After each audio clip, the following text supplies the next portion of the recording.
Mesdames et messieurs, bonjour et bienvenue à votre minute d'actualité. Néogie lancé en président du Sénat cet été. D'ailleurs, au Cameroun, Marcel Nyat Difendi, ancien président du Sénat, est décédé le samedi 11 avril 2026 à Yaoundé, à l'âge de 92 ans.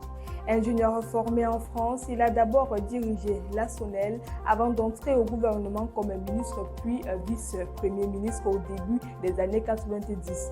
En 2013, il devient le tout premier président du Sénat camerounais ainsi que deuxième personnalité de l'État. Il occupera la fonction plus de 10 ans avant de passer le relais à Aboubakari Abdoulaye alors que ses apparitions publiques se faisaient rares. Originaire de Baganté, il était une figure majeure des institutions camerounaises pendant des décennies. Sa disparition marque la fin d'une ère pour le paysage politique. Historique visite du pape en Afrique. Événement historique dès ce lundi 13 avril 2026, le pape Léon XIV lance son tout premier voyage apostolique en Afrique. Pendant 10 jours, le souverain se rendra en Algérie, au Cameroun, en Angola et en Guinée équatoriale avec un mot d'ordre: unité, paix et dialogue. Au Cameroun, la ferveur est déjà au rendez-vous. Au programme, rencontres officielles, célébrations liturgiques et temps de communion avec les fidèles.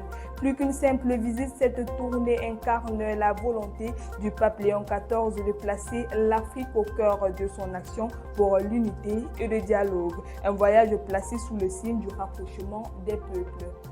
En Centrafrique, le second tour des élections législatives ainsi que les scrutins partiels entrent dans une phase décisive. La campagne électorale a débuté samedi 11 avril dans les circonscriptions concernées alors que les autorités assurent avoir pris toutes les dispositions pour garantir la transparence du vote. Ce nouveau rendez-vous électoral intervient près de 2 mois après la proclamation des résultats du premier tour le 27 février dernier.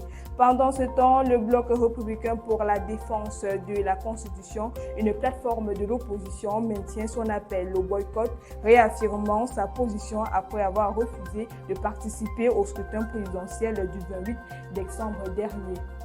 Et pour finir, en sport mondial U17 en 2026, carton plein pour les Lions indomptables.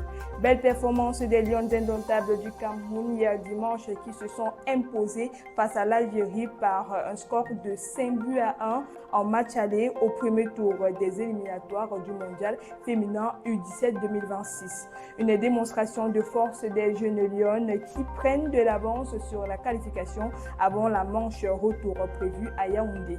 Portée par une génération prometteuse, la sélection confirme ses ambitions continentales en s'imposant sur la scène africaine. Dans ce groupe B, Crédence, les Lionceaux n'auront pas droit à l'erreur. Chaque point comptera dès l'entame pour espérer voir les quarts de finale et maintenir le rêve mondial. Ainsi, votre actualité ce matin. Merci de nous avoir suivis jusqu'au bout.